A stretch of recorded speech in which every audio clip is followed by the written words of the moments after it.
L'anxiété chronique, c'est un peu le mal du siècle, non? Et si une partie de la réponse se cachait dans la nature, dans un champignon utilisé depuis des millénaires? Aujourd'hui, on plonge ensemble dans la science du reishi pour comprendre son potentiel, assez bluffant, il faut le dire, pour calmer nos esprits. Regardez ce chiffre, 260 millions. C'est juste énorme. C'est le nombre de personnes, selon l'OMS, qui vivent avec des troubles anxieux dans le monde.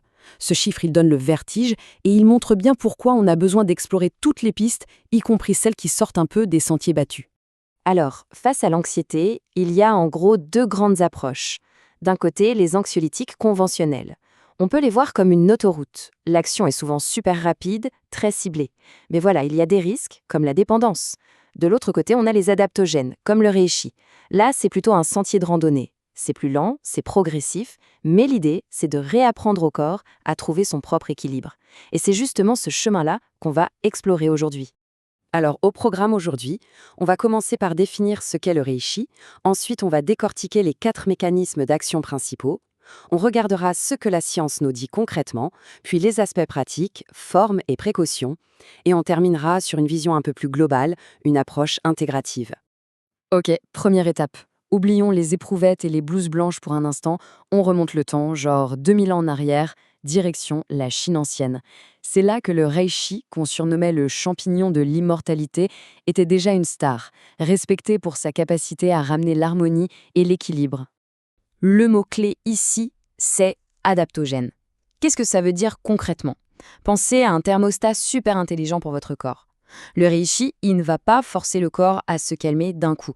Non, il va plutôt l'aider à mieux gérer les variations de température dues au stress pour le maintenir dans sa zone de confort, son équilibre. C'est ça l'homéostasie.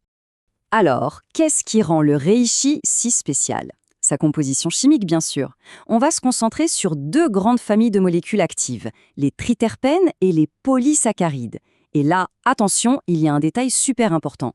Les triterpènes s'extraient mieux avec l'alcool, alors que les polysaccharides, c'est avec l'eau. Gardez bien ça en tête, c'est la clé pour comprendre pourquoi tous les produits à base de reishi ne se valent pas. Bon, maintenant qu'on connaît les personnages principaux, les molécules, il est temps de voir comment ils jouent leur rôle. On va voir la pièce en 4 actes, les 4 mécanismes clés par lesquels le reishi semble nous aider à nous apaiser. Premier mécanisme, la régulation du centre de commande du stress. Il faut imaginer qu'on a une sorte de tour de contrôle dans notre cerveau. C'est l'axe HPA. En temps normal, tout va bien, il gère. Mais quand le stress devient chronique, c'est la panique. Tous les voyants clignotent en rouge, l'alarme sonne, c'est le chaos. Concrètement, qu'est-ce qui se passe? Le stress active une cascade de réactions qui finit par la libération de cortisol, la fameuse hormone du stress. Et c'est là que le reishi interviendrait. Un peu comme un régulateur de trafic hyper expérimenté, il viendrait calmer le jeu, baisser le niveau d'alerte et ramener un peu de sérénité dans la tour de contrôle. Deuxième mécanisme, tout aussi important.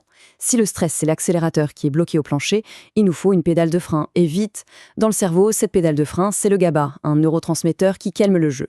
Sans lui, c'est la surchauffe assurée. Et le reishi, eh bien, il semblerait que ce soit un excellent mécanicien pour nos freins internes. Et là, attention, accrochez-vous. Une étude de modélisation moléculaire, en gros une simulation par ordinateur, a montré qu'un des composés du reishi pourrait se lier au récepteur du calme de manière plus forte que le diazépam, qui est une molécule de référence dans les anxiolytiques. C'est assez fou. C'est comme si on découvrait une clé qui ouvre la porte de la détente, mais potentiellement sans tous les effets secondaires. Si ce genre d'avancée vous passionne, on a d'ailleurs mis un lien en description avec le code C15 si jamais ça vous intéresse d'aller plus loin. Troisième mécanisme, on entend partout que l'intestin est notre deuxième cerveau. Et si, pour l'anxiété, il était parfois le premier? Le reishi, en tout cas, semble avoir tout compris à cette connexion intime entre le ventre et la tête. Comment ça marche? En fait, les polysaccharides du reishi, c'est un peu un super aliment pour nos bonnes bactéries intestinales. En les nourrissant, en les chouchoutant, on aide notre microbiote à devenir une véritable petite usine à neurotransmetteurs du bien-être, comme la sérotonine et le GABA. La conclusion est assez simple. Quand le ventre va, la tête va mieux.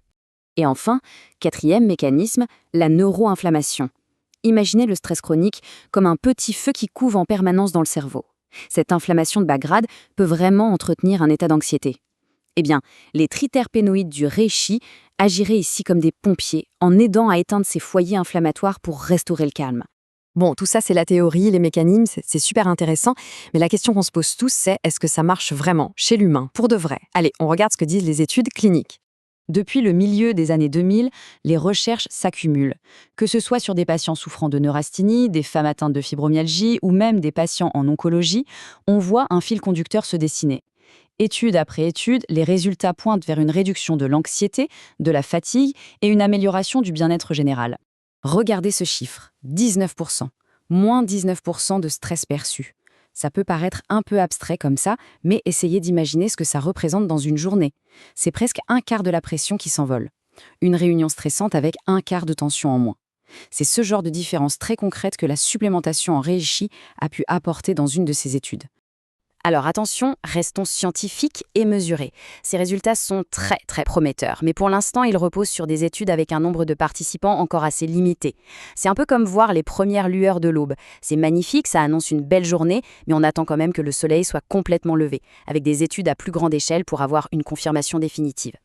Ok, alors, après tout ça, peut-être que l'envie d'explorer cette piste vous titille. Super.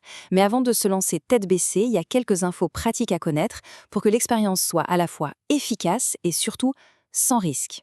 Déjà, quelle forme choisir? Il faut savoir que le reishi a une structure cellulaire assez coriace. Notre estomac a du mal à la dégrader tout seul. C'est pour ça que les extraits sont vraiment la voie à privilégier. Et si on veut le top du top, on se souvient de nos deux familles de molécules? Pour avoir à la fois les triterpènes et les polysaccharides, c'est l'extrait double, qui combine une extraction à l'eau et à l'alcool, qui sera le plus complet. Et là, un point vraiment essentiel, les précautions.